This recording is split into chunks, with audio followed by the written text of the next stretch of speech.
2장 1절로 2절까지 말씀입니다. 한 목소리로 봉독해 올려드립니다. 이 말씀은 살아계신 하나님의 말씀입니다. 그러므로 다윗이 그곳을 떠나 아둘람 굴로 도망하매 그의 형제와 아버지의 온 집이 듣고 그리로 내려가서 그에게 이르렀고 환난 당한 모든 자와 빚진 모든 자와 마음이 원통한 자가 다 그에게로 모였고 그는 그들의 우두머리가 되었는데 그와 함께한 자가 400명 가량이었더라. 아멘. 자리에 앉으셔도 되겠습니다. 우리가 본문 배경을 좀 먼저 살펴보면 앞에 있는 이야기들을 좀 점검해 보면 다윗이 이제 골리앗을 이기면서 블레셋과의 전쟁을 승리로 이끌게 되어집니다. 사울은 그런 다윗을 너무 용맹하게 봐서 군대의 장관으로 삼죠. 쉽게 말하면 장교를 삼은 거죠. 그래서 군대의 장관으로서 잘 승승장구하게 되어지죠. 근데 문제는 다윗이 이제 전쟁을 끝나고 다시 있던 사울이 머물던 곳으로 돌아오는데 여인들이 이제 찬양을 하게 되어지죠. 사울은 천천히요 다윗은 만만히로다라는 그런 찬양을 부르자 갑자기 그 안에 시기가 들어오기 시작합니다. 그리고 하나님의 영이 떠나고 사울의 책망했던 그런 여러 가지 복합적인 요소로 인하여져서 갑자기 사울은 다윗을 두려워하기 시작합니다. 나의 왕자가 곧 빼앗기겠다. 그래가지고 사울이 계략을 꾸미기 시작하죠. 다윗을 죽이려고 작정을 하기 시작합니다. 그래서 다윗에게 일단은 감투를 씌웁니다. 네가 천부장이 되어져라. 그리고 군대를 이끌고 가서 네가 맨 앞에 서서 블레셋을 물리치고 와라. 전쟁을 보내는데 이제 다윗을 장관으로 삼아서 맨 처음 앞에서 죽을 수밖에 없는 쉽게 말하면 화살바지로 보냈는데 하나님이 지키고 보호하사 다윗이 승전을 해서 죽지 않고 돌아온 거예요. 그러니까 사울이 너무 화가 난 거죠. 안 되겠다. 얘를 죽이려면 어떻게 될까 또 계획을 세우다가 계략을 또 세운 게 무엇이냐? 내가 전쟁에서 승리하는 자에게 내 사위 삼겠다라고 얘기를 했는데 거기다 조건을 달기 시작합니다. 원래는 전쟁에 승리하면 그냥 사위가 돼야 되는데 조건을 거는 거죠. 내 사위가 되려면 남자의 표피 100개를 가져와라. 중요한 부위를 100개를 가져오라고 하는 거죠. 그러니까 다윗이 어떻게 하겠습니까? 어쨌든 사위 삼는다는데 그것이 함정인 걸 알면서도 주변 사람은 말리지만 내가 하나님이 약속한 거니까 지켜주겠다 해가지고 몇몇의 군사만 데리고 가서 정말로 블레셋 군대에 포피를 가져오기 시작합니다. 거기를 가져오기 시작하는데 100개만 가져오느냐? 난 100개 갖고 성에 안 차겠습니다. 하나님 내게 능력 주셔서 200개를 가져왔습니다. 그래서 200명을 잡아가지고 족치고 왔으니 왕이 한 말이 있으니까 안 지킬 수가 없는 거예요. 그래서 항상 사위가 되어지죠. 사위가 되어지니까 점점점 그의 명성이 높아지는 거죠. 당연히 그럴 수밖에 없는 게 군대 장관이죠. 왕의 사위죠. 그러니 뭐 대권의 주자로 봐도 전혀 무색함 없는 점점점 사람들이 다윗의 인지도가 높아지기 시작하는 것입니다. 사울이 더 이상 안 되겠다 싶어가지고 다윗이 수금을 키면서 예배하는 가운데 몰래 가서 그 옆에 있는 창을 들어서 갑자기 집어 던집니다. 근데 하나님이 또 그걸 보호케 하셔가지고 그걸 쏙 피하게 하셨네. 한 방이 안 맞으니까 두 번째 던졌는데도 그걸 피하게 하셨어요. 그러니까 사울이 다윗이 깜짝 놀라서 안 되겠다 싶어가지고 그 자리를 피하게 되어지죠. 자기가 직접 죽이려고 했는데 실패하게 되어진 거예요. 세 번의 시도도 벌써 실패하게 된 거죠. 안 되겠다 싶어서 내가 안 되겠다. 군사를 동원해라. 그래서 밤에 몰래 암살을 해라. 라고 해서 밤에 죽이려고 하는데 그 소식을 누가 알게 되어집니까? 사울의 딸이며 다윗의 아내였던 미갈이 알게 되어집니다. 그래서 남편을 너무 사랑함으로 말미암아 내가 아무리 아버지지만 그거는 용납할 수 없다. 어떻게 내 남편을 죽이냐? 그래가지고 다윗을 몰래 밤중에 도망치게 만들고 군사들이 왔을 때 속일 수 있도록 미리 비계를 덮어놓고 이불을 덮어넣어서 양털로 이렇게 해가지고 다윗이 자는 것처럼 해놓고 몰래 도망갈 수 있는 시간을 확보하게 되어지죠. 그렇게 도망쳤는데 그 주변에 있던 요나단이 이제 막기 시작하는 거죠. 당신의 아버지가 왕이 지금 나를 죽이려 한다가 요나단이 아니다. 내가 아버지한테 확인을 해볼게. 정말로 살인 의도가 있는 건지 아니면 뭔가 뭐 문제가 있는 건지 내가 진상 파악을 해볼게. 그리고 내가 신호를 주면 정말로 맞으면 도망가라. 라고 사인을 주게 되어지죠. 근데 요나단이 시험을 해보니까 정말로 죽이려고 작정한다는 것을 알게 되어지죠. 그래서 그 밤에 이제 다윗이 도망가게 되어집니다. 도망가는데 갈 데가 있어야 말이죠. 아무리 집에 가자니 안 될 것 같고 갈 데가 없다가 생각하다가 자기에게 기름 부어줬던 사무엘이 떠오르게 되어집니다. 그래서 요나단의 지시를 받아서 사무엘에 있는 곳으로 가게 되어집니다. 어디죠? 라마 나요시라는 곳으로 도망치게 돼요. 라마라는 곳이 사울의 고향이었고 나요스는 사무엘이 세웠던 선지학교, 어쩌면 신학교 같은 곳을 나요시라고 불렀어요. 그래서 라마 나요스로 가게 되어지죠. 그 소식이 누구에게 들려집니까? 사울에게 들려지는 거예요. 야, 다윗이 라마나요에 있다더라. 그를 잡으러 군사를 또 파견하기 시작합니다. 암살단을 보내기 시작하는데 군사들이 막 갔다가 그 라마나요에 가서 사무엘이 예배 드리는 장면만 보면은 갑자기 성령이 충만해지기 시작해가지고 잡으러 왔다가 예배 드리고 있네. 막 성령이 충만하고 예언하고 막 하고 있는 거예요. 그 소식이 보냈더니만 하몽차사로 안 오니까 두 번째 다시 보냅니다. 야, 다시 정예군으로 보내봐라. 갔는데 똑같은 일이 또 벌어지는 거예요. 세 번째 보냈어요. 보냈는데도 이번엔 친위대조차도 그렇게 안 되는 거예요. 사울이 너무 화가 나가지고 이것들을 보내놨더니 다 뭔 짓 하고 있는겨. 그러면서 내가 직접 가겠다. 군사를 이끌고 동원하기 시작합니다. 근데 사울은 한술 더 떠가지고 문 밖에 나가자마자 갑자기 성령이 임해가지고 자기가 무슨 말 하는지도 모르게 막 예언을 하고 막 하면서 가기 시작한 거예요. 라마나요에 도착해서 다윗이 있나라고 보는 순간 성령이 강력하게 임해가지고 몸이 너무 뜨거워가지고 홀라당 벗고서는 디비 누워가지고 예언을 하고 있네. 그 모습을 보고 다윗을 잡을 수가 없었던 거예요. 어쨌든 사울이 잡으러 왔으니까 다윗은 또 도망가야 되잖아요. 도망을 가게 되어집니다. 어디로 가게 되었어요? 노비라는 곳으로 갔어요. 당시 어디예요? 성전이 있었던, 지금으로 말하면 교회로 간 거죠. 근데 당시의 법 가운데 뭐가 있었어요? 성전의 제단 뿔을 잡으면 어떠한 범죄를 해도 살 수 있다. 마지막 살 수 있는 보루가 이것이다 라고 해가지고 노비라는 곳에 당시에 성막이 보관되었던 곳으로 도망치게 되어집니다. 거기서 아히멜렉을 보게 되어지죠. 근데 다윗이 너무 갈급했어요. 그래가지고 너무 배도 고팠고 막 가가지고 부탁을 하죠. 나를 도와달라. 내가 너무 배고프다 라고 얘기를 하죠. 근데 당시 아히멜렉이 사울이 사람이니까 두려웠던 거예요.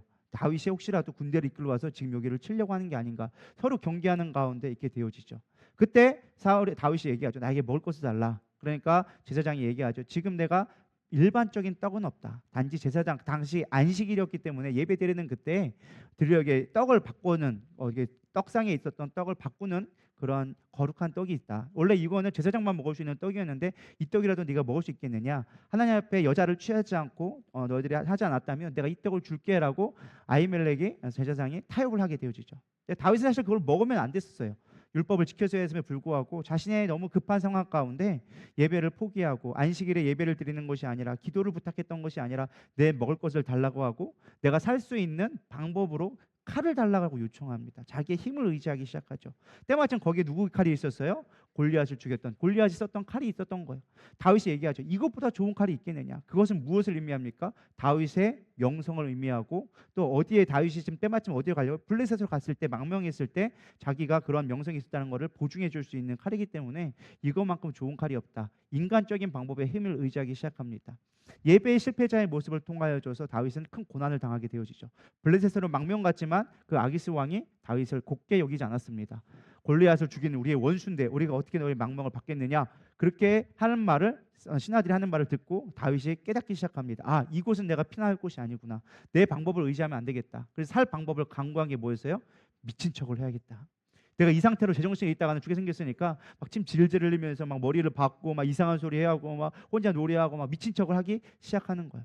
그 모습으로 아기스 왕 앞에 가니까 아기스 왕이 야, 도저히 야, 우리 나라에도 미친 사람이 많은데 여기 미친 사람을 또 한 명 데려와가지고 굳이 우리에게 이렇게 해야 되냐? 그러면서 그를 쫓아버려라. 사실 죽일 수 있었음에도 불구하고 하나님이 보호하시니까 그냥 쫓겨나는 것으로 보게 되어지죠. 다윗은 이제 더 이상 갈 데가 없게 되어진 거예요. 그래서 오늘 본문이 나오는 거예요. 그러므로 다윗이 그곳을 떠나 아기스 왕으로 떠나서 어딜 갔느냐? 아둘람 굴로 도망하매라고 나와져 있습니다. 아둘람 굴로 가게 되어집니다. 왜 아둘람 굴로 갔을까? 당시의 굴은요 여러 가지 용도로 쓰였습니다. 원래 굴의 주된 목적은요 오늘날로 말하면 공동묘지 같은 곳이었어요. 당시에 시체를 보관하고 어떠한 사람들이 귀중한 것들 이제 잘 쓰지 않는 생활 거주 공간이 아니니까 그곳에다가 주로 시체를 보관하는 장소가 굴로 쓰여졌습니다. 또 주로 이제 낮에 광야 지역이다 보니까 햇빛이 뜨겁다 보니까 낮에 잠시 여행객들이나 이런 사람들이 굴에서 쉬었다가 서늘해지면 나가는 어떤 쉼터 역할을 하는 그런 역할을 했던 게 이 바로 굴의 역할이었습니다. 근데 특별히 다윗은 이 아둘람이라는 굴로 향하게 되어졌습니다. 여러 굴이 있었고 광야가 있었지만 굳이 아둘람 굴로 갔던 몇 가지 원인들을 살펴볼 수 있는데요. 첫 번째 그 이유가 일단은 군사적 완충 지역이기 때문에 그랬어요. 공동경비 구역이라고 그러죠. JSA처럼. 그러니까 이곳은 블레셋과 이스라엘의 중간 경계 지역이에요. 군사 경계 지역이다 보니까 이곳에 있을 때는요. 만약 이곳에 군대를 이끌고 사울이 끌고 오게 되어지면 블레셋에서는 이곳들이 전쟁을 하려고 오나 이런 생각을 가질 수 있는 군사 경계 지역이에요. 또 반대로 여기서 블레셋에서 군대를 끌고 와도 이스라엘도 얘들이 전쟁하려다 보다라는 생각을 가졌던 거죠. 실제로 이 아둘람 공고는 어디에 근처에 있었느냐? 엘라 골짜기 근처에 있었어요. 엘라 골짜기가 어딘 줄 아세요? 다윗이 골리앗을 물린 곳이 바로 이 엘라 골짜기, 얼마 떨어지지 않은 엘라 골짜기에서 바로 내려오는 밑에 지역이 이 아둘람 굴이라는 곳이 있습니다. 특별히 이 아둘람이라는 그 굴이라는 게 단순한 어떤 굴의 영향이 아니라 어떠한 지역을 얘기해요. 바위산으로 된 지역인데 수많은 굴이 있는데 그 굴을 통틀어서 아둘람 굴이라고 그냥 보통 사람들이 일컫는 지역이었습니다. 그래서 다윗은 생각한 거죠. 아, 내가 여기에 가면 사울이 아무리 사울이라 할지라도 전쟁을 불사하면서 나를 죽이진 않을 것이다. 그래서 이 아둘람 굴에 몰래 피신하고 있었습니다. 또한 아둘람 굴을 선택한 두 번째 이유가 있는데 그것은 무엇이냐? 다윗이 너무나 잘 아는 지역이었어요. 다윗의 고향이 어딜까요? 이걸 아는 사람 성경 퀴즈를 냈어야 되는데 베들레헴이 다윗의 고향이었습니다. 예수님도 고향이 베들레헴이죠. 그래서 다윗의 그 계보를 따라가게 되어지는데 다윗이 베들레헴 출신이었어요. 근데 이 아둘람과 베들레헴 거리는 직선 거리로 한 10km 정도밖에 안 돼요. 좀 돌아가면 14km 정도. 그러니까 우리는 14km 되게 멀다고 느껴지지만은 당시에 이게 아둘람 동굴인데 산 위에서 보면 베들레헴이 보일 정도로 거기는 되게 공기가 좋아요. 그래서 10km 정도는 그냥 한눈에 보일 정도. 왜냐하면 우리나라처럼 막 숲이 많은 게 아니라 그냥 평지 막 돌산이기 때문에 보면 다 고향이 보이는 곳이었습니다. 그리고 다윗은 어렸을 때 무엇을 하며 지냈죠? 목동을 했어요. 목동들의 특징들은 한 곳에서 키우는 게 아니라 때를 따라서 풀을 따라서 이동을 하게 되어지죠. 다윗은 이 광야에서 많은 목동들을 키우면서 사실은 이 아둘람은 다윗에게 자기의 나아바레 같은 아주 좋은 지역이었습니다. 그러니까 군사가 오지 못하는 지역에다가 자기가 잘 알고 있으니까 언제든 자기가 쉽게 도망갈 수 있는 유리한 이점을 갖고 있었습니다. 어쨌든 다윗은 더 이상 갈 데가 없어서 광야 생활을 선택하기 시작합니다. 사람들이 아무도 주목하지 않고 사람들이 살지 않는 곳에 홀로 거주하며 인생의 나락 가운데 어디로 피할 길이 없어서 그곳을 살게 되어지죠. 근데 이곳에 다윗이 있다는 소식이 베들레헴까지 전해지게 되어졌습니다. 그래서 뒤에 1절 후반절에 보면 그의 형제와 아버지의 온 집이 듣고 그리로 내려가서 그에게 이르렀고. 사실 왜 가족들이 왔을까? 우리는 단순하게 그냥 병문안 그냥 쉽게 말하면은 문안 왔나 그렇게 생각할 수 있지만 사실 당시의 상황을 조금 추리를 해봐야 돼요. 추론을 해보면 여러분 범죄자가 발생하고 그가 도주자라고 한다면 경찰이 가장 먼저 갈 곳이 어딜까요? 가족에게 먼저 가겠죠. 부모님 집에 가거나 가장 연인의 집에 가거나 자신의 가까운 그 범죄자와 가까운 데를 찾아가서 탐문 수색하고 여기 왔나 안 왔나 검색을 했겠죠. 그리고 때마침 지금 다윗은 민족의 어떤 국가의 지명 수배자로 어떻게 보면은 가장 큰 흉악범으로 등극되어진 것이죠. 그러다 보니까 그와 연관되어진 모든 사람들에게 사울의 핍박이 가기 시작합니다. 다윗은 지금 도주 중이니까요. 그러니까 이들 또한 핍박을 받고 있었습니다. 그래서 야 다윗이 어딨냐? 네가 함께 도와주지 않았느냐? 지금 다윗이 반역하는데 네가 함께 동참한 거 아니냐? 지금 역적으로 물린 상황이기 때문에 네가 역적의 지도자가 아니냐? 다윗의 가족들도 핍박을 받고 있었던 거죠. 근데 때마침 다윗이 아둘람에 있다는 소식을 듣고 온 가족이 그곳으로 이주하게 되어집니다. 그러니까 이제 더 이상 이 베들레헴 도시에서 살 수가 없다. 그래서 우리가 피신해서 다윗을 따라가자. 다윗의 생사라도 물어보자 해가지고 온 가족이 그곳에 가게 되어집니다. 근데 이 소식들이 다 퍼지기 시작한 거예요. 다윗에게 영화됐던 모든 사람들에게 사울이 막 핍박이 가해지자 군사들이 막 동원되자 이들이 돈도 뺏기고 막 원통한 마음을 갖게 되어진 게 그게 2절에 나오는 거예요. 환난당한 모든 자와 빚진 모든 자와 마음이 원통한 자가 다 누구에게로? 그에게로 모였고 그는 그들의 우두머리가 되었다라고 기록해 주고 있어요. 그렇게 모이게 한두 명씩이 모이기 시작했는데 점점점 모이기 시작하다 보니까 몇 명이 모였을까요? 400명이 모이기 시작한 거예요. 어마어마한 숫자죠. 여러분 이 상황을 여러분들이 생각을 안 하는데 여러분이 만약에 다윗의 입장이라 생각하고 이 상황을 보길 바랍니다. 지금 자기는 어떤 입장이에요? 다윗의 비난과 모략에 지금 죽을 길 어쨌든 죽다 살아나서 결국 도망치고 있는데 갑자기 300명이 와가지고 나도 같이 당신과 살래요라고 되어진 거예요. 이거는 설상가상 엎친 데 덮친 격. 나 혼자 살기도 힘들어 죽는데 400명까지 짐을 얻게 되어진 거예요. 여러분 같으면 어떻게 했어요? 이 상황 가운데 화가 났겠죠. 나를 아는 척하지 말아라. 나 혼자 살기도 힘든다. 내 할 길도 지금 힘든데 이제 와서 뭘 나에게 와가지고 같이 살려달라고 하느냐? 그렇게 했을지도 모르겠습니다. 근데 다윗은 그렇게 하지 않고 그 400명을 끌어안고 가기 시작합니다. 끌어안자 놀라운 일이 벌어지기 시작합니다. 몇 년 넘게 얼마큼 있었는지 성경은 기록하고 있지는 않아요. 그렇지만 그들이 그 400명을 다윗이 끌어안고 그들을 위해 헌신했을 때 그들에게 새로운 공동체가 생겨났어요. 그래서 이름하여 아둘람 공동체가 생겨나기 시작했습니다. 근데 이 아둘람 공동체가 그냥 생겨난 게 아니에요. 하나님이 어쩌다 그냥 이들을 보낸 게 아니에요. 하나님이 뜻이 있어서 보냈어요. 이 400명이 나중에 다윗이 왕국을 건설하게 되었을 때, 다윗의 왕조가 세워졌을 때 이 400명이 왕조를 세우는, 나라의 기관을 세우는 가장 중요한 역할을 감당하는 400명의 군대가 되어졌습니다. 실제로 나중에 200명이 더 붙어서 600명의 추종자들이 생기고, 이들은 다윗이 어떠한 상황에 있다 할지라도 다윗을 지키며 보호하는 최전방에서 다윗을 위해 애쓰는, 목숨을 내던지는 자로 변화되게 되어집니다. 왜? 내가 힘들고 어려웠을 때 나를 버리지 않고 나와 함께 해준 그 은혜, 하나님은 그때 그 고난을 함께 겪었기 때문에 다윗이 진짜 고난을 당했을 때도 함께 해주는 동역자가 되어졌다라는 것입니다. 실제로 그런 예화 중에 하나가 있는데, 사무엘하 23장 15절에 보면 블레셋이 쳐들어와서 이들이 막 밀고 와가지고 베들레헴까지 쳐들어오게 되어집니다. 블레셋이 있고 이스라엘에 있는데 그 경계 지역이 있었잖아요. 근데 이들이 막 올라와가지고 다윗의 고향이었던 베들레헴까지 막 몰려왔었어요. 근데 이들이 피할 데가 없으니까 다윗의 군사들이 아둘람에 있는 지역으로 또 다시 피난하게 되어지죠. 다윗의 피난처가 항상 아둘람이었으니까. 그래서 아둘람 피하게 되었는데, 이때 다윗이 자신의 고향에 있던 우물가에 있던 물을 구하게 되어집니다. 그래서 읽어보면 다윗이 소원하여 이르되 베들레헴 성문 곁 우물물을 누가 내게 마시게 할까 하매 세 용사가 블레셋 사람의 진영을 돌파하고 지나가서 베들레헴 성문 곁 우물물을 길어 가지고 다윗에게로 왔으나 다윗이 마시기를 기뻐하지 아니하고 그 물을 여호와께 부어드리며라고 얘기합니다. 얘기한 거죠. 야, 저기 우리 고향 가면 그 마을에 우물이 있는데 나 그물 먹고 자랐는데 오늘 그물을 먹고 싶다라고 얘기하니까 이 세 명이 가가지고 적진 한가운데, 여러분 생각해 보세요. 적군 가운데 가장 중요한 곳이 어딜까요? 물론 왕이 지키는 것도 있겠지만은 누구예요? 우물. 광야에서 제일 중요한 게 우물이에요. 그 우물을 지키는 거, 거기다 독을 탈지 뭘 할지 어떻게 알아?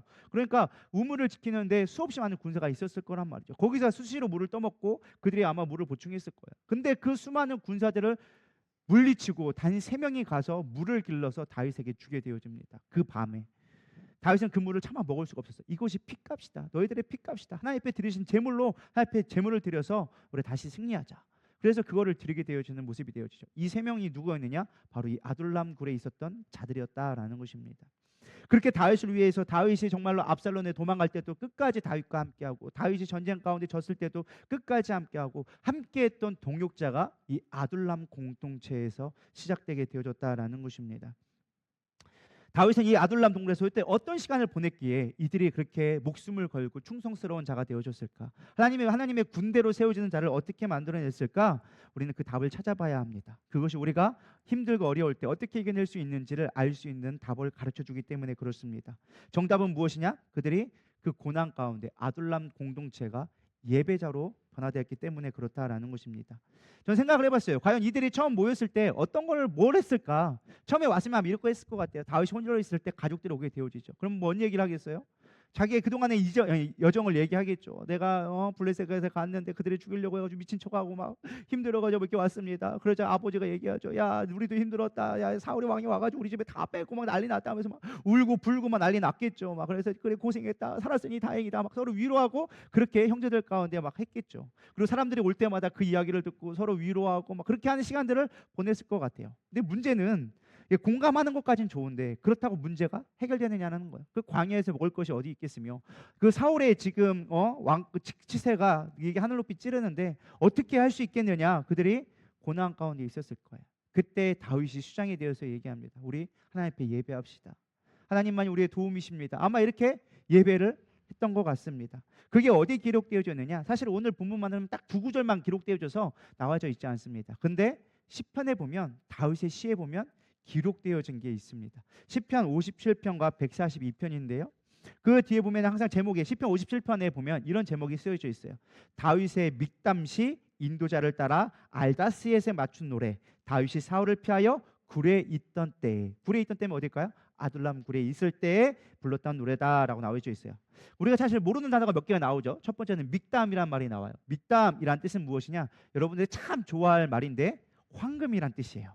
황금. 그래서 믹담이라는 거는 황금시, 그만큼 귀한 시다, 소중한 시다라는 표현을 할 때 믹담이란 말을 표현을 했어요. 또 이것을 학자들이 해석하기를 뭐라고 해석했느냐? 개인의 기도 혹은 속죄의 기도, 아니면 원수로부터 나를 탄원하는 기도를 할 때 믹담이란 표현을 썼다. 그렇게 중요한 거다라고 많은 사람들이 표현했다라고 이야기합니다.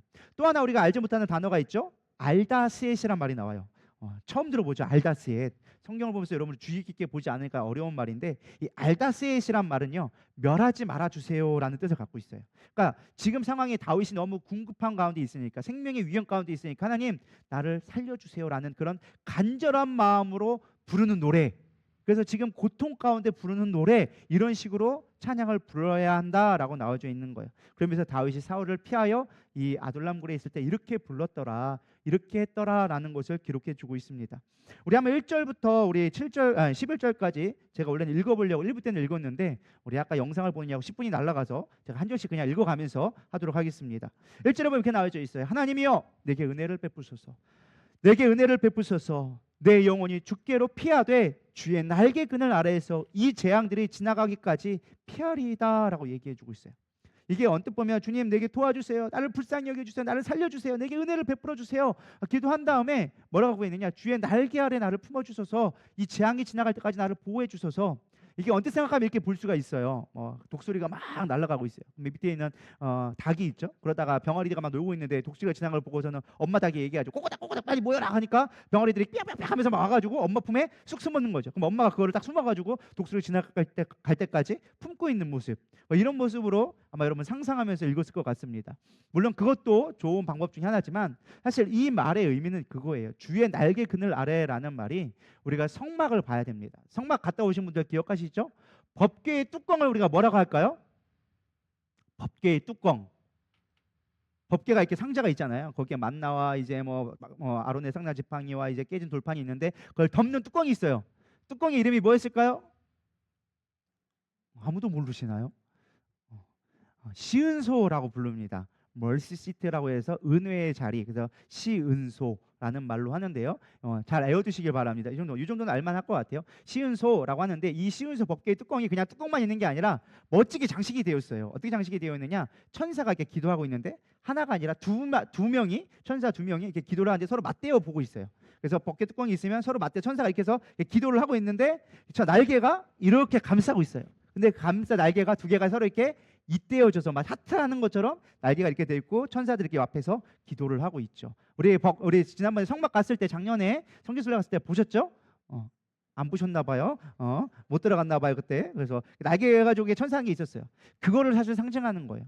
근데 이 시은소가 어떤 자리냐? 사실 대제사장들이 피를 가져다가 숫소의 피를 가져다가 그 제단 위에 뿌리고 하나님의 임재를 경험하는 곳이 이 시은소였습니다. 그러니까 다윗은 지금 뭐라는 거예요? 하나님 앞에 예배하며, 하나님 이곳에 임재하여 주시옵소서, 당신의 임재로 말미암아 이 고난의 순간을 이기게 하여 주시옵소서 기도하고 있다라는 거예요. 할렐루야. 그러니까 다윗은 이 아둘람굴에서 뭐 하고 있었던 거예요? 예배하고 있었다라는 거예요. 제가 계속 시리즈 하는 게 지금 뭐죠? 다윗의 장막. 우리가 하나님 앞에 어떠한 상황 가운데 또 예배할 수 있는 자가 되기를 소망합니다. 우리 누리다의 모든 성도가 위경 가운데 정말로 인생의 나락 가운데 떨어졌다 할지라도 예배를 포기하지 않을 때 하나님이 일하기 시작한다라는 것입니다. 그렇게 아둘람과 하나님 앞에 은혜의 예배자, 하나님 이곳에 임재하여 주시옵소서 기도하고 2절에 이렇게 얘기합니다. 내가 지존하신 하나님께 부르짖으며 곧 나를 위하여 모든 것을 이루시는 하나님께로다. 하나님을 인정해 드리는 거예요. 하나님은 모든 걸 할 수 있습니다. 하나님 나는 할 수 없습니다. 당신의 위대함, 전능하심을 나에게 보여주시옵소서 고백하는 거죠. 여러분 이거 정말 중요한 고백인 것 같아요. 우리가 신앙 고백할 때, 우리가 위경 가운데 있을 때 하나님의 크심을 바라봐야 되리라 믿습니다. 하나님의 위대하심을 바라볼 때 우리가 이겨낼 수 있는 것입니다. 그리고 3절에 얘기합니다. 그가 하늘에서 보내사 나를 삼키려는 자의 비방에서 나를 구원하실지라. 셀라, 하나님이 그의 인자와 진리를 보내시리로다. 아멘. 이게 우리나라 말로 하니까 약간 번역이 약간 애매한 것처럼 보이지만 사실 이런 거예요. 하나님, 당신이 지금 이 삼키려는 자, 나를 삼키려는 자 앞에서 당신의 인자와 진리를 보내셔서 나를 구원해 주셔서. 근데 여기서 중요한 고백 중에 하나가 셀라라는 고백이에요. 여러분 또 셀라라는 말도 처음 들어보죠? 우리 반죽이 셀라가 아니라, 이 셀라라는 말이 무엇이냐? 잠시 쉬다라는 뜻이에요. 호흡을 가다듬다. 근데 지금 다윗이 이 호흡을 가다듬다는 거는 막 노래하다가 이렇게 하는 정도가 아니라, 지금 찬양을 하다가 그 감정에 너무 복받쳐서 너무 한탄스럽고 너무 두렵고 해서 하나님 앞에 더 이상 기도를 할 수 없는 상황이 되어진 거예요. 침묵 가운데 들어간 거예요. 하나님 나 너무 힘들어요. 어떡해요? 꺽꺽 울면서 더 이상 기도할 수 없는 순간으로 가게 되어져요. 그때 하나님의 응답까지 온 것이 무엇이냐? 당신의 인자와 자비가 내게 필요합니다. 당신의 인자가 내게 보내준다라는 하나님의 응답을 받게 되어져요. 너에게 이미 인자가 있다, 너희가 자비가 있다라는, 내가 너에게 보내줄 거라는 응답을 받으면서 예언적으로 이게 사실을 찬양하는 부분이 이 부분입니다. 그러면서 기도하는 그 침묵 가운데 하나님의 음성을 듣고 그걸 고백한 거죠. 주의 인자와 자비를 내게 보내주십니다. 그 말을 다윗의 고백이 아닌 하나님의 응답으로서 그걸 듣게 되어지죠. 그리고 4절부터 6절까지는 그들이 어떻게 나를 핍박했는지 대해 하나님 앞에 호소하는 모습이 나옵니다. 내 영혼이 사자들 가운데 살며 내 불사른 자들 중에 누웠으니 곧 사람의 아들들 중에라. 그들의 그들의 이는 창과 화살이요 그들의 혀는 날카로운 칼이도다라고 고백하고 있어요. 참 멋진 표현이지 않아요? 어떻게 이 고난 가운데도 이렇게 치를 쓸 수 있다는 게 참 대단한 것 같아요. 어쨌든 다윗은 참 시인이었던 것 같아요. 근데 고백을 하는데 이 모습 보면 좀 재미있죠. 저는 이런 생각이 있는데, 사자들 가운데 살며 불사르는 자들인데 누웠다. 누가 떠올라요? 다니엘의 사자굴과 풀무불에 들어간 게 떠오르잖아요. 물론 다니엘이 그 후대 사람이긴 하지만 어쨌든 그 모습, 그 고난에 있었다라는 걸 표현이 막 떠오르게 되더라고요. 그러면서 그들의 말과 이 혀에서 나오는 것들이 칼과 창이 되어서 나를 찌르더라. 우리가 참 말을 주의해야 돼요. 우리가 사람을 죽이는 건 이런 말이 있더라고요. 몽둥이는 사람의 살을 때리지만 혀는 사람의 뼈를 때린다. 이런 말이 누가 했었는지 제가 들었는데 누가 했는지 기억이 안 나요. 어쨌든 이런 말이 있더라고요. 우리의 말이 얼마나 무서운 건지. 사람을 죽이는 건 칼과 창이 아니라 우리의 혀인 걸 믿으시기 바랍니다. 우리는 아름다운 말을 해드리라 믿습니다. 다윗이 정말 힘들었던 건 피난이 아니었어요. 그들에 대한 모함과 그런 것들이 너무 고통스러웠던 것이죠. 그러면서 6절에 얘기합니다. 그들이 내 걸음을 막으며 그물을 준비하였으니 내 영혼이 억울하도다. 그들이 내 앞에 웅덩이를 팠으나 자기들을 그 뼈 중에 빠졌도다. 셀라도 얘기하는 거. 또다시 이제 힘들어지는 거죠. 주님은 힘듭니다. 근데 그 가운데 5절이 참 중요한 것 같아요. 5절에 뭐라고 나와 있느냐? 하나님이여 주는 하늘 위에 높이 들리시며 주의 영광이 온 세계 위에 높아지기를 원하나이다. 사실 이거 중간에 나왔던 것들은 쉽게 말하면 1절 끝나고 후렴구 하는 것처럼 나오는 거예요. 그래서 하나님을 찬양하는 그 후렴구가 계속 나온 거 5절과 나오고 12절에 나오는데 중간에 후렴구처럼 나오지만 이 중간에 의미가 있어요. 어떠한 앞과 뒤에 그 문학적인 좀 특징인데 이스라엘에서는 중요한 것을 이 가운데 샌드위치 기법이라고 해서 가운데 중요한 걸 넣는 거예요. 우리가 햄버거 먹을 때 가장 중요한 게 뭐예요? 햄버거 패티가 중요하죠. 빵은 똑같아. 그게 새우가 들어가면 새우버거가 되어주고 소가 들어가면은 불고기 버거가 되는 거고 여기 오징어가 들어가면 오징어 버거가 되는 것처럼 가운데 들어간 게 제일 중요한 거예요. 근데 지금 다윗은 뭐라고 고백하느냐? 하늘의 영광, 주의 영광이 이 땅을 덮기를 원합니다. 이게 가장 중요한 고백이 되어진 거예요. 근데 다윗은 지금 고난 중에 있는데 이 고난의 가장 중요한 목적이 뭐냐? 하나님의 영광 때문이라는 것을 찬양 가운데 깨닫게 되어져요. 그래서 그 마음 가운데 이제 변화가 일어나기 시작합니다. 우리가 하나님 앞에 예배하고 고난 가운데 예배하기 시작할 때 하나님 우리의 마음을 변화시키기 시작해요. 할렐루야. 그러면서 나오는 고백이 여러분이 잘 아는 7절 말씀 다 같이 읽어보겠습니다. 시작. 하나님이여 내 마음이 확정되었고 내 마음이 확정되었사오니 내가 노래하고 내가 찬송하리이다. 아멘. 여러분 잘 아는 찬양. 내 영혼이 확정되고 확정되어 싸우니 믿음의 눈 들어 주를 바라봅니다.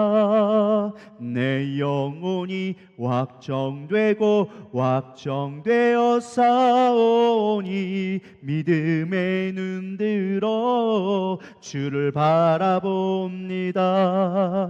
주를 찬양할 때 주의 나라 이미 임했네. 주의 영원한 나라 주 보게 하소서. 고백하게 되어지는 거예요. 다시 기도하는 가운데 하나님의 영광을 보고 기도하는 가운데 하나님의 음성을 듣게 되어지자 마음에 믿음이 생기기 시작한 거야. 그러면서 고백하고 주님 내가 확정하였습니다. 내 마음이 확정하였습니다. 내가 믿음으로 살아가겠습니다. 하나님을 의지하며 살아가겠습니다. 그렇게 하나님의 영광 위에 살아가겠습니다. 고백하기 시작하니까 마음이 변화가 일기 시작하는 거예요. 그때부터 놀라운 고백을 하기 시작합니다. 뭐라고 고백하느냐? 8절 내 영광아 낄지어다 비파와 수금아 낄지어다 내가 새벽을 깨우리로다. 할렐루야. 이게 얼마나 멋진 고백인지요. 내 영광과 이 영광이라는 것은 물론 하나님의 임재, 하나님의 그 속성이 영광이지만 내 영광이라고 했을 때 하나님의 일하심으로 말미암아 나올 수 있는 내 마음 혹은 내 승리, 내 능력 이런 것들을 얘기하는 거예요. 그러면서 자기에게 선포하는 거예요. 내 영혼아 깨라, 내 영혼아 깰지어다. 그러면서 비파야 수금아 깰지어다 얘기하는 거예요. 여러분 스스로 우리가 기도하며 예배로 갔을 때 하나님 우리의 영혼을 깨우시리라 믿습니다. 낭망되어지고 두려워지고 힘들었던 그 상황 가운데 선포하게 되어지는 거예요. 제가 예전에 누군가 기도해 줬는데 자신이 뭔가 좀 낙담한 게 있었나 봐요. 자신이 작다라고 뭐 여겼던 게 있었나 봐요. 근데 저도 모르게 기도해 줬는데 이런 고백이 나오더라고요. 내 입으로 선포해라. 너는 작은 자가 아니다. 너는 큰 자다. 내 비전을 선포하며 나가라. 너는 큰 자다. 내 입으로 선포해라 라는 말을 계속 기도해 주더라고요. 저도 왜 그렇게 기도했는지 몰라요. 그냥 감동이 와서 이렇게 기도해 줬는데 그게 필요한 것 같아요. 우리가 정말 힘들고 어려울 때 내 영혼에게 선포할 수 있어야 돼요. 할렐루야. 어둠 가운데서 두려워하고 원망하는 것이 아니라 선포하며 나가야 되는 거예요. 그러면서 뭐라고 비했어요? 비파와 수금을 깰지어다. 왜 비파와 수금이었을까요? 다윗이 하나님을 가장 기뻐했을 때가 그때였거든요. 다윗은 늘 양을 칠 때도 그랬고 다윗의 궁에 있을 때도 그랬고 늘 뭐 했어요? 수금을 들어 비파를 들어서 늘 찬양했어요. 수금은 뭐예요? 하프 같은 거고 비파는 뭐예요? 나팔 같은 걸 불면서 하나님을 찬양했던 거예요. 그 찬양의 모습, 하나님을 높이던 모습으로 내가 이제 다시금 돌아가리라. 쉽게 말 오늘로 말하면 내가 그 첫사랑을 회복하리라. 내 첫믿음을 회복하리라. 막 고백하는 것이죠. 그러면서 중요한 고백. 내가 새벽을 깨우리로다. 어둠 가운데 있는 거예요. 여러분 깬다라는 게 어떤 표현이에요? 깬다라는 게 뭐 항아리 깬다, 뭐 벽지 깬다 이런 게 아니라 잠에서 깨라는 거예요. 근데 잠은 언제 자는 거죠? 밤에 깜깜할 때 자는 거예요. 지금 내 영혼이 깜깜할 때 있는 거예요. 앞이 안 보여, 내일이 안 보여. 근데 새벽 미명이 올라올 때 어떻게 되어져요? 만물이 보여지기 시작하는 거예요. 만물이 보여질 때 얘기하는 거죠. 내가 이제 새벽을 깨우리로다. 이제 내가 스스로 무엇을 하는 역동적인 모습으로 바뀌기 시작하는 거예요. 놀라운 건 무엇이냐? 우리가 하나님의 역사하기 위해서는 제가 금요일에도 설교했지만 믿음으로 반응하고 나갈 때, 그것들을 시험할 때 하나님이 역사하기 시작하는 거예요. 다윗이 고백하기 시작하는 거예요. 새벽을 깨우리로다. 내가 더 이상 어둠 가운데 물러있지 않을 거야. 슬퍼하지 않을 거야. 두려워하지 않을 거야. 내가 믿음으로 하나님의 뜻의 영광을 나타낼 거야. 고백하기 시작하는 거예요. 여러분 38년 된 병자가 있었습니다. 예수님이 와서 얘기합니다. 그 병자를 어떻게 치유합니까? 내가 손잡고 일어나서 일어나라 밖에 하지 않았어요. 내 자리를 들고 내가 일어나 걸어라. 할렐루야. 하나님이 우리에게 원하시는 건 말씀해 주세요. 그럼 우리가 그 말씀을 믿고 도전해 나갈 때 하나님이 역사해 주고 힘을 주기 시작하는 거예요. 이제까지 내가 못 일어났는데 어떻게 일어나요? 38년 동안 못 일어났는데 어떻게 일어나요? 그렇게 원망하고 주저앉아 있으면 역사는 일어나지 않아요. 그 말을 믿고 신뢰하며 나갈 때, 내가 일어날 수 있다는 고백이 나올 때 여러분 하나님도 역사하기 시작하는 거예요. 다리에 힘이 들어가기 시작하고 내가 일어났던 그 모든 것들이 회복되는 역사가 그때부터 나타나기 시작하는 거예요. 다윗이 비로소 깨닫기 시작했습니다. 내가 새벽을 깨우리로다. 내가 하나님의 영광을 나타내리라 고백했을 때 그의 공동체들이 변화되기 시작했던 거예요. 실패와 두려움과 모든 걸 빼앗기고 아무것도 없던 그들 가운데 소망이 생겨나기 시작하고 힘이 생겨나기 시작하게 되어집니다. 그러자 10절에 이렇게 고백합니다. 무릇 주의 인자는 커서 하늘에 미치고 주의 진리는 궁창에 이르나이다. 여기 중요한 고백이 나오죠. 아까 3절에 다윗이 고백했을 때 셀러를 한 다음에 무엇을 구했습니까? 내게 보내주시옵소서. 주의 인자와 진리를 보내주시옵소서. 근데 지금 10절에 보니까 그 말씀이 응답되어진 거예요. 무릇 주의 인자는 커서 하늘에 미치고 주의 진리는 궁창에 이르나이다. 우리가 기도했을 때 이미 기도의 응답을 받은 걸 믿음으로 고백하기를 축복합니다.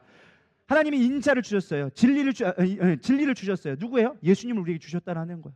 우리가 어둠 가운데 있을 때는 예수님이 안 보여. 어디 계셔? 하나님 보내주셨다면서요? 안 보여요. 근데 중요한 건 우리가 기도하며 예배자로 섰을 때 하나님이 우리를 깨워주기 시작한 거예요. 봤더니 하늘에 이미 하나님의 인자가 있고 궁창 가운데 이미 진리가 가득 차 있는 거예요. 만물이 보여지기 시작하니까 하나님의 위엄이 보여지기 시작하는 거예요. 우리가 기도하고 예배할 때 그렇게 우리 마음 가운데 하나님의 능력이 보여지고 하나님의 크심이 보게 되리라 믿습니다. 그런 믿음이 있어야 돼요. 그래야 우리가 세상을 이길 수 있는 거예요. 환경으로 보면, 보여지는 환경만 본다면 그들은 아둘람굴에서 내일이 보이지 않았습니다. 소망이 없었습니다. 그러나 기도하고 예배하는 가운데 하나님의 인자와 진리가 보게 되어졌다라는 것입니다. 우리가 예배할 때 주님을 만나게 되어지는 거예요. 그래야 회복의 역사가 일어나기 시작한다라는 것입니다. 그러면서 11절을 찬양합니다. 하나님이여, 주는 하늘 위에 높이 들리시며 주의 영광이 온 세기 위에 높아지기 원하나이다. 하나님, 내가 하나님 뜻대로 살기 원합니다. 하나님 영광 되기를 소망합니다. 그렇게 고백하며 나갔다라는 것입니다.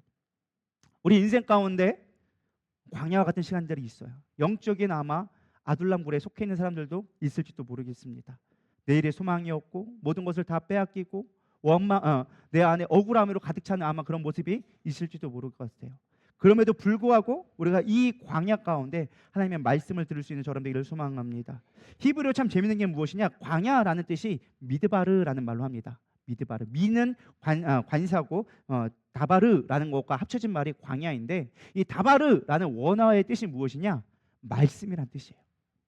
그래서 옛날 선지자들은 하나님의 말씀을 듣는 장소가 항상 어디였느냐? 광야, 사막으로 갔던 거였어요.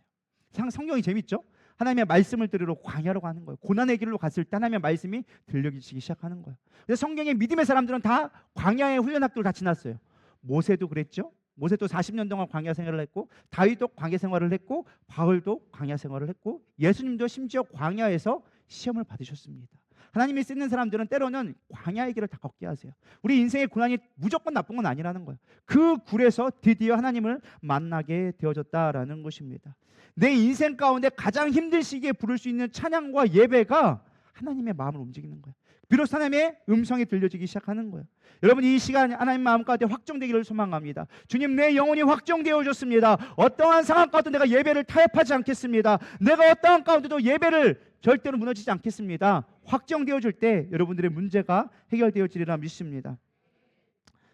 우리 때로는 우리 삶 가운데 그렇게 고백하는 게 쉽지 않은 것 같아요. 그런데 민수기 14장 28절에 보면 그들에게 이르기를 여호와의 말씀이 내 삶에 두고 맹세하노라. 너희 말이 내 귀에 들린 대로 내가 너희에게 행하리니. 우리가 인생의 광야 속에서 하나님의 말씀을 듣고 그 말씀에 들은 대로 우리가 선포하며 나갈 때 하나님 그 일들을 행해 주신다라고 약속해 주셨습니다. 하나님의 이름을 걸고 약속해 준 거예요. 여호와의 말씀에 내 삶을 두고 맹세하노니, 야, 내 이름 걸고 하는데 너희들이 말을 하는 대로 내가 응답해 줄게. 여러분, 인생의 광야 가운데 기도하는 것만큼 능력 있는 기도가 없습니다. 세상으로 볼 때 아둘람굴은 실패자예요. 어떻게 보면 피난처밖에 될 수 없는 곳이었지만 그곳이 영적인 변화가 되어지자, 예배하는 곳이 되어지자 하나님의 놀라운 역사로 변화하는 곳이 되어졌다라는 것입니다. 두 번째로 우리가 이 아둘람굴에서 배울 수 있는 중요한 교훈은 상처받은 치유자가 되어져야 한다라는 것입니다. 저는 이 누리다의 교회가 아둘람 공동체가 됐으면 좋겠습니다. 상처받은 자들이 오고 힘든 자들이 와서 위로받고 예배함으로 말미암아 하나님의 나라를 이뤄갈 수 있는 저 여러분 되기를 소망합니다. 오헬리가 지은 강도와 신경통이라는 짧은 단막 극이 있습니다. 어떤 집에 강도가 어느 날 밤에 들어왔습니다. 강도가 칼을 들이밀면서 자는 사람을 깨워가면서 얘기합니다. 손들어 라고 얘기했습니다. 그러자 주인이 이제 갑자기 깜짝 놀라서 두 손을 번쩍 떼는데 이렇게 된 거예요. 그래서 이렇게 된 거예요. 그러니까 강도가 화가 나니까 야, 두 손 다 들어! 한 거죠. 그러자 이 주인이 깜짝 놀라가지고 저도 들고 싶습니다. 근데 신경통이 와가지고 오십견이 와가지고 못 들어요. 막 얘기하니까 강도가 찔러라고 하다가 깜짝 놀라가지고 야, 너도 신경통 있냐? 그래가지고 깜짝 놀라가지고 나도 신경통이 있는데 이렇게 하기 시작한 거예요. 그래서 그 밤에 갑자기 대화장이 열리기 시작했습니다. 야, 어디 병원에 갔더니 약이 잘 듣더라고요. 거기 가면 치료하고 그 의사가 아주 용해요. 그러니까 강도가 와가지고 그게 어딘데 나도 한번 갔으면 좋겠다. 그렇게 해가지고 얘기 터가시게 돼가지고 그 밤에 갑자기 자리에 주저앉기 시작하더니 칼을 몰래 옆에 내려놓고 그냥 옆에 있는 사람과 같이 얘기 시작하는 거예요. 그 밤에 꽃이 피니까 옆에 있는 이제 남편이 얘기해가지고 옆에 꾹꾹 찌르면서 빨리 먹을 것 좀 가져오라고, 지금 빨리 먹고 가져오라고. 아내는 잠결에 일어나가지고 갑자기 와가지고 과일 깎아오고 차를 데려와가지고 밤새 그렇게 차를 마시다가 아침 미명이 뜨니까 강도가 나 이제 가볼게 그러고서는 갔다고. 그리고 집주인들은 잘 가라고, 다음에 또 보자고, 그렇게 해서 갔다라는 이야기가 있습니다. 웃긴 얘기죠. 제가 쓴 게 아니라 그 유명한 오헬리가 쓴, 제가 쓴 게 아니에요. 제가 지어낸 얘기가 아니라 오헬리가 쓴 강도와 신경통이라는 이야기가 있습니다. 오헬리가 얘기하고 싶었던 이야기는 뭐냐? 서로의 아픔을 알 때 서로가 위로가 되어진다는 거예요. 때로는 우리가 아픔을 겪을 수가 있어요. 근데 아픈 사람의 특징이 무엇이냐? 상처받은 특징은 누군가 내게 다가오는 것을 두려워합니다. 특히 사람의 관계 속에서 상처를 받으면 누군가 내게 다가오는 자체를 이 사람 나 어떻게 하려고 하는 거 아니야? 나에게 뭐 하려고 하는 거 아니야? 막 의도를 생각하고 그러면서 우리는 경계하게 되어져요. 근데 정말로 아파본 자만이 위로할 수 있다는 걸 여러분 믿으시길 바랍니다.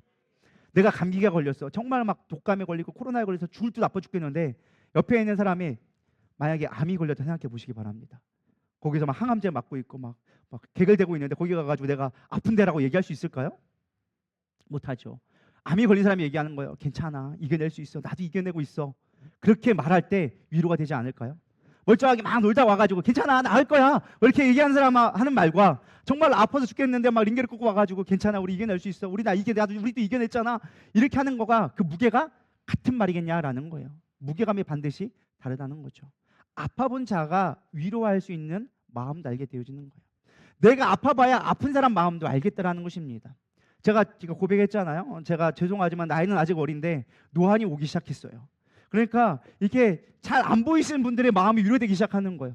성경을 보고 싶은데 그걸 못 보는 마음이 얼마나 힘들까.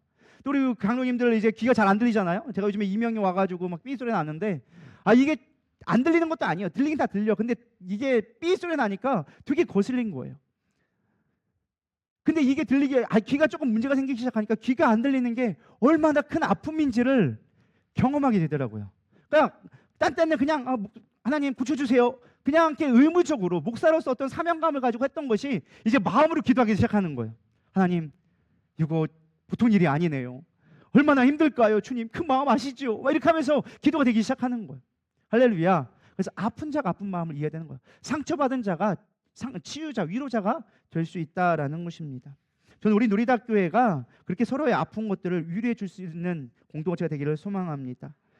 때로는 우리가 아픈 게 나도 힘들어 죽겠는데 이 아픈 사람을 붙여주는 게 원망스러울 수도 있어요. 예를 들면 이렇습니다. 나도 사실 교회 다니기 힘들어. 나도 믿음이 힘들어. 근데 때마침 어떻게 했는데 전도가 됐네. 근데 이 사람 끌고 왔더니 보통 문제가 아닌 거야.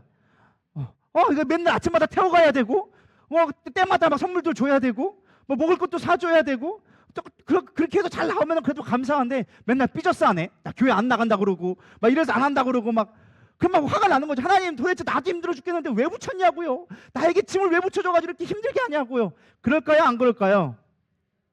그렇죠. 그런 마음이 든다니까요. 또 이런 마음도 있을 것 같아요. 막 교회에서 나도 막 경제가 힘들어, 막 가정 경제가 힘들어가지고 사업도 안 되고 힘들어 죽겠는데 교회에서 막 성교한다네, 막 성교원금 내라고 하고, 갑자기 어제 성교사님 오셨더니만은 막 아픈 힘든 얘기 막 하더니만은 여러분들의 기도가 저를 살립니다. 그래서는 우리 같이 마음 모아서 헌금하겠습니다 하는데 나도 먹고 살고 힘든데 갑자기 거기 성교원금을 내래. 안 낼 수도 없고 낼 수도 없고 막 짐이 될 때가 있을까요, 없을까요? 대답 안 하신 분들은 진짜 있는 거고, 있어야 하는 분들은 그냥 남 얘기인 거고. 할렐루야. 그럴 때가 있다니까요. 왜 나도 힘들어 죽겠는데 그렇게 나에게 짐을 주십니까? 왜 아픈 사람을 나에게 더 보여주십니까? 도대체 나보고 어떡하라고 그럽니까? 원망될 수도 있었어요. 근데 다윗은 자기 힘임에도 불구하고 그들을 끌어안기 시작하는 거예요. 하나씩 끌어안고, 그래 우리 같이 가자, 죽어도 같이 죽고 살아도 같이 죽자, 그렇게 고백하기 시작하는 것이죠. 성경에도 그런 얘기가 많이 있어요. 오히려 이곳이 축복이 되는 기회가 되어졌던 거예요. 여러분, 성경 보면 나오미가 나와요. 나오미가 살다가 먹고 살기 힘들어가지고 저기 다른 땅으로 이민을 갑니다. 쉽게 말하면 일본이나 중국으로 이민을 갔어요. 거기 가서 두 며느리를 받네. 중국 며느리였고 일본 며느리를 얻었어요. 얻었는데 때마침 거기에 역부용이 돌아가지고 남편 죽고, 하필이면 남자만 다 죽고, 그래가지고 남편 죽고 두 아들 다 죽게 되어졌네. 남은 건 이제 과부 셋만 남은 거야. 과부 셋만 남은 거죠. 환장하겠는 거예요. 그래서 나오미가 도저히 안 되겠다, 내가 이방 땅에서 죽느니 차라리 내 고향 가서 그냥 거기서 빌부터 살더라도 거기서 살란다. 근데 고향을 돌아갈란다. 이제 니들 네 마음대로 살아라 라고 했더니, 첫째는 그래요 어머니, 제가 제 고향대로 갈게 하고 가버렸는데, 둘째 롯은 어머니, 하나님이 나의 하나님입니다. 한 번 왔으면 내가 여기 뼈를 묻어야지 어디로 가겠습니까? 내가 어머니를 따라가겠습니다 하고 같이 이스라엘 땅으로 돌아오게 되어진 거예요. 짐이죠, 나오미에게는. 그냥 혼자 붙으면 살았는데 내 입 하나 챙기기도 힘든데 나오미까지 먹여 살려야 돼. 근데 그거 아십니까? 그 나오미 때문에, 그 룻 때문에 나오미가 살게 되어졌다라는 거. 인생의 짐이라고 여겨졌지만, 나에게 힘든 것도 있었지만 그로 인하여서 내가 살게 되어졌다라는 거예요. 욥이 이야기도 마찬가지입니다. 욥기 42장 10절에 보면 사실 욥이 엄청난 고통을 당했잖아요. 열아들이 갑자기 죽어, 재산 다 잃게 되어져, 마누라 박박 긁다가 바가지 긁다가 떠나버려, 남은 거 혼자밖에 안 남았는데 새 친구가 와가지고 위로는 못할 망정, 야 네가 죄가 있어서 그래, 네가 잘못해서 그래, 빨리 회개하면서 정죄만 하고 있는 거예요. 화가 막 이빨이 올라와죠. 근데 그때 욥이 이렇게 기도합니다. 욥기 42장 10절, 욥이 그의 친구들 위하여 기도할 때 여호와께서 욥의 공경을 돌이키시고 여호와께서 욥에게 이전 모든 소유보다 갑절이나 주신지라. 때로는 그 친구들이 붙어져서 힘든 짐이 되어졌지만 그 친구들 인하여져서 하나님이 뭐였다? 복주게 되어졌다라고 얘기해주고 있어요. 우리 인생 가운데 때로는 무거운 짐 같은 게 올 때가 있어요. 하나님, 나도 힘들어 죽겠는데 이런 짐을 왜 주세요? 왜 나에게 붙여주셨어요? 그럴 때가 있어. 그러나 그럼에도 불구하고 그들로 인하여서 살게 되어진다라는 것입니다. 말씀을 정리하려고 합니다. 다윗이 광야에서 그 아둘람 동굴에서 있을 때 400명이 왔어요. 근데 이들은 나중에 앞서 얘기했지만 다윗이 나라를 세울 때 다윗의 목숨 걸고 다윗을 지키는 자가 되어줬습니다. 역대상 12장 8절에 보면 각 사람 중에 광야에 있는 요새에 이르러 다윗에게 돌아온 자가 있었으니 다 용사여 싸움에 익숙하며 방패와 창을 능히 쓰는 자라. 그의 얼굴은 사자 같고 빠르기는 산의 사슴 같으니. 이 아둘람굴에 있었던 비참하고 도망칠 수밖에 없었던 자가 하나님 앞에 쓰임받고 예배자로 성공하게 되어지자 사자와 같은 자, 용맹한 자, 전사와 같은 자로 변하게 된 걸 믿으시기 바랍니다. 우리가 참된 예배자가 되어지고 하나님 앞에 쓰게 되어지면 하나님 우리를 이렇게 변화시킬 수 있다라는 것입니다. 우리는 사실 세상의 복대에 연약할 수밖에 없어요. 고린도전서 1장 26절에서 29절 이렇게 말씀하고 있습니다. 형제들아, 너희를 부르심을 보라. 우리를 부르실 때 어떻게 봐야 하느냐? 육체를 따라 지혜로운 자가 많지 아니하며 능한 자가 많지 아니하며 문벌 좋은 자가 많지 아니하도다. 그러나 하나님께서 세상에 미련한 것들을 택하사 지혜 있는 자들을 부끄럽게 하려 하시고 세상에 약한 것들을 택하사 강한 것들을 부끄럽게 하려 하시며 하나님께서 세상에 전한 것들과 멸시받는 것들과 없는 것들을 택하사 있는 것들을 패하려 하시나니 이는 아무 육체도 하나님 앞에서 자랑하지 못하게 하려 하심이라. 아멘. 사실 우리 누리다교회에 있는 모든 자들 가운데 죄송한 말씀이지만 멀쩡한 사람이 누가 있습니까? 달패를 보시기 바랍니다. 멀쩡하고 하나 부러울 사람이 있나요? 다 아픔 가운데 있어요. 다 고통 가운데 있어요. 사실 뭐 저 사람이 더 크냐 내가 더 아프냐 따져봐야 도토리 키재기예요. 다 각자의 고통을 가지고 이 자리에 나와 있어요. 여러분들이 고통이 없었다면 이 자리에 나올 수 있었을까요? 못 나왔다니까요. 왜? 내 멋에 살고 있으니까, 내 힘에 살고 있으니까. 하나님이 필요 없거든요, 별로. 사실 그래서 참 고난이 유익인 게 뭐냐? 고난 때문에 주님 앞에 나왔잖아요. 그래서 주님 앞에 나와서 예배하잖아요. 이 아둘람 공동체가 우리를 살리는 길이 되어지리라 믿습니다. 내 힘으로 살았다면 지치고 피곤하고 낭망될 수밖에 없었지만 하나님 앞에 의지하며 나오니까 하나님이 일하시니까 하나님이 다윗을 왕으로 세웠던 것처럼 우리를 그렇게 하나님의 나라의 귀한 자로 세워주시리라 믿습니다. 우리는 약하고 어리석습니다.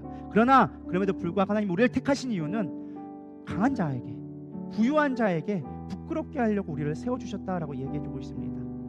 제가 간증을 짧게 고백하면 저희 친척들이 있었어요. 근데 죄송스럽지만 친가 쪽이 믿음이 별로 없어요.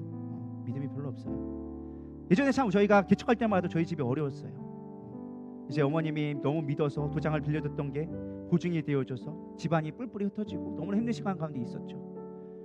그럼 이제 형제들이 모여서 이게 명절 때 가고 해야 됐는데 이게 우리 집이 힘드니까 죄송스러운 말이지만 우리 작은 아버지 뭐 고모들이 본인들끼리만 해외여행 가고 놀러 가고 하는 거예요. 제가 그걸 몰랐을까요? 알죠. 소식을 듣고 다 알죠. 때로는 억울했어요. 우리도 같은 가족인데 명절 때 모이면은 항상 형제라고 한다면 도와주고 같이 가야 돼 맞는 거잖아요. 근데 본인들만 쏙 가는 거예요. 저는 너무 억울했어요. 근데 하나님이요, 그 명절 가운데 우리는 예배 드린다고 명절에 못 모이게 됐어요. 그럼 본인들끼리 거기서 우상숭배 하고 있어. 절을 하고 있고 예배 드리는 게 아니라 제사를 지나고 있는 거예요. 거기는 예배 드리니까 우리가 알아서 제사 드리고 올게요. 그러니까 거기 본인들끼리 모이고 그 제사 드리고 놀러 다니고 막 그런 거예요. 제가 말은 안 했지만 사실 마음이 좀 아팠어요. 그래도 우리 집이 큰 집인데 와야지. 와서 같이 예배를 드리다 본인들은 예배를 제사를 우리 못 드리게 한 것도 아니고 본인들 드리라 하고 우린 예배 드릴 테니까 가라고 했는데도 불구하고 처음에 한두 번 이렇게 하더니만 나중에 안 오기 시작하는 거예요. 근데 하나님이요 놀랍게 역사하기 시작하는 게 우리는 그렇게 쉬지 않고 예배 드렸더니 하나님이 역전시켜 주기 시작하는 거예요. 제가 자랑하건대 그들이 뭐 제가 비교하는 게 아니지만 그들이 해외여행 간 것보다 우리가 해외여행 간 게 훨씬 많아요. 담임 목사님은 전 세계를 돌아다니고요. 저도 10여 개국을 돌아다니면서 제가 꽃이다 뭐 이런 얘기가 아니에요. 저도 가슴이 아픈 얘기지만 우리 가족 얘기라 가슴이 아프지만 하나님이 그렇게 회복시켜 주시더라는 거예요. 할렐루야. 우리가 예배자로서 하나님의 자리를 지키면 하나님이 우리도 모르는 사이에 그렇게 높여주시더라는 거예요. 저는 그래서 우리 가족들이 구원받았으면 좋겠어요. 우리 고모, 우리 작은아버지, 우리 이모들 뭐 다 안 믿는 분들이 있다면 다 믿었으면 좋겠어요. 그게 은혜지 않겠어요? 나는 많이 갔으니까 꽃이지 이게 아니라 그런 마음으로 보는 게 아니라 안타까운 거예요. 예배드리면 안 될 것 같아도 하나님이 살려주시고 회복시켜 주시는데 왜 세상을 섬기며 우상을 섬기며 그렇게 살아갈까? 그래서 남은 결과가 무엇인가? 가족들이 뿔뿔이 흩어지고 형제들 간의 우애가 깨어지고 그런 모습을 볼 때마다 참 안타까운 거예요.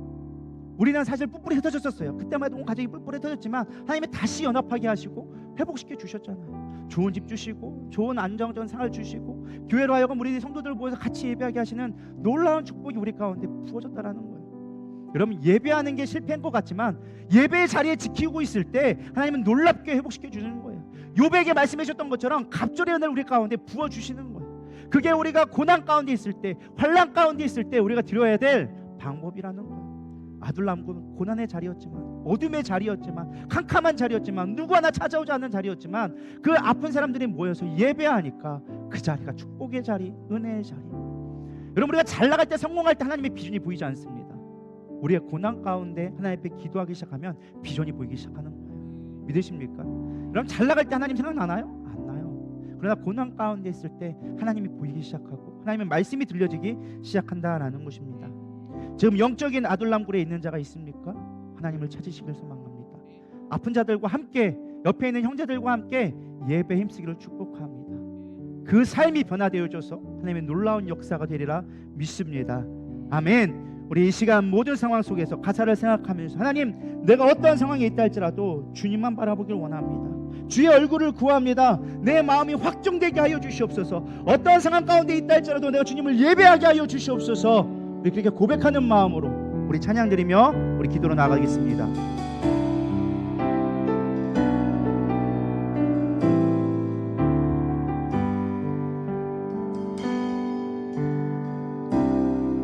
모든 상황 속에서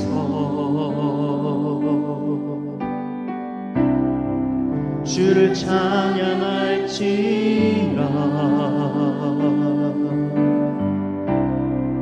주는 너의 큰 상급, 큰 도움이시라.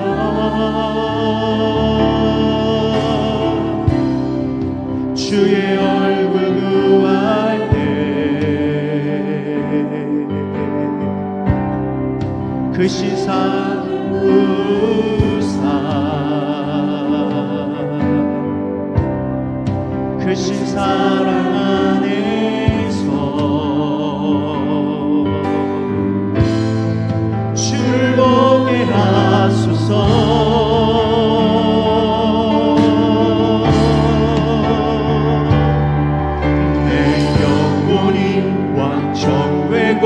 wak정되어 싸우니 믿음에 눈 들어 주를 바라봅니다. 내 영혼이 wak정되어 싸우니 믿음에 눈 들어 주를 바라봅니다. 내 영혼이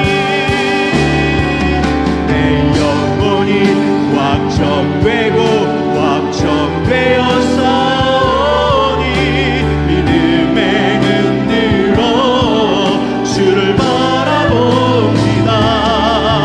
내 영혼이 wak정되어 싸우니 믿음에 눈 들어 주를 바라봅니다. 주의 찬양할 때, 주를 찬양할 때 주의 나라 이미 임했네. 주의 영원한 나라 보게 하소서.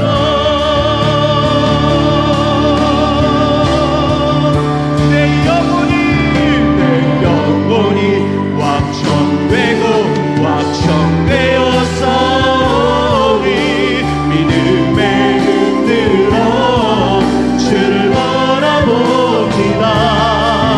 내 영혼이 wak정되어 싸우니 믿음에 눈 들어 주를 바라봅니다. 내 영혼이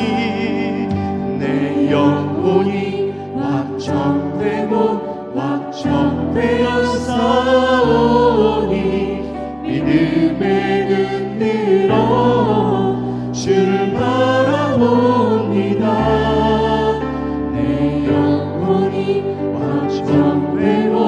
wak정되어 싸우니 믿음에 눈 들어 주를 바라봅니다. 오늘 말씀을 생각하면서 그렇습니다. 다윗은 아둘람굴에 피할 곳이 없어서 자신의 생명을 부지할 유일한 장소가 그곳이었기에 다윗은 그곳에 갈 수밖에 없었습니다. 홀로 외로운 싸움 가운데 싸움하고 있을 때 하나님은 약자들을 보내주셔서 그들을 돌보라고 명령하셨습니다.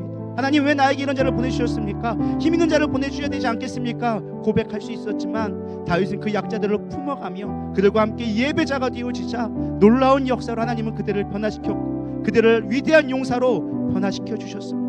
하나님, 내 삶이 연약합니까? 하나님, 내 삶이 어둠의 이 영적인 어둠 가운데 아둘람굴에 속해 있습니까? 빛이 보이지 않고 소망이 보이지 않는 이때 하나님 우리의 공동체를 주셨습니다. 우리의 교회를 주셨습니다. 그래서 이 누리다 교회를 통하여져서 하나님 우리가 예배하기를 소망합니다. 내 삶이 그렇게 하나님의 영광의 자리로 나아가게 하여 주시옵소서. 이제 이 어둠 가운데서 하나님을 예배하게 하여 주시옵소서. 하나님의 말씀을 듣게 하여 주시옵소서. 우리 고백하는 마음으로 주여 세 번 부르며 기도하며 나가도록 하겠습니다. 기도하십시다. 주여 주여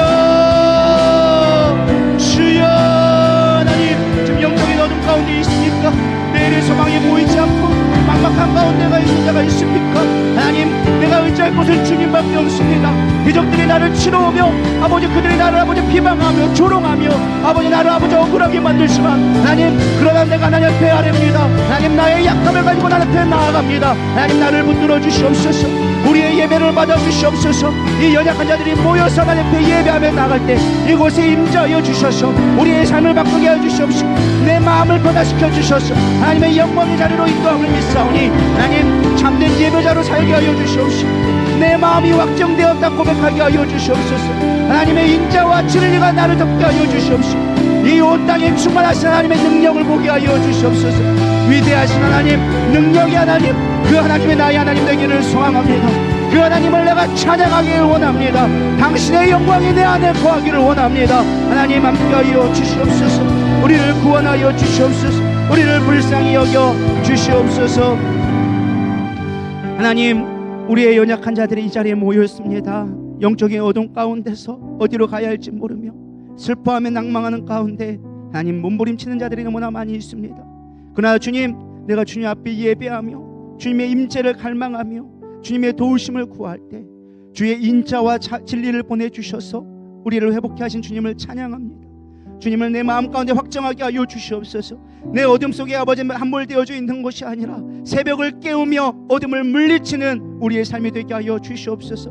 그로 인하여 하나님의 나라를 세우게 하여 주시옵시고 하나님의 영광된 삶으로 살아갈 수 있도록 나를 변화시켜 주시옵소서. 우리의 공동체가 그렇게 되기를 원합니다. 누리다의 모든 성도가 그렇게 하나님 앞에 예배자로 서기를 원합니다. 주님을 찬양하기를 원합니다. 주님 영광받아 주시옵소서. 영광받아 주시옵소서. 이제는 우리 주 예수 그리스도의 은혜와 하나님의 무한하신 사랑과 성령님의 내주 교통 위로하심이 아둘람 굴에 있어서 하나님의 앞에 보이지 않고 낭만 가운데 있지만 그런 하나님을 예배하며 춤추며 찬양하며 하나님 앞에 영광 돌리기 원하는 이들 위해 이들의 기업과 사업 위에 이제로부터 영원토록 함께 있을지어다. 아멘.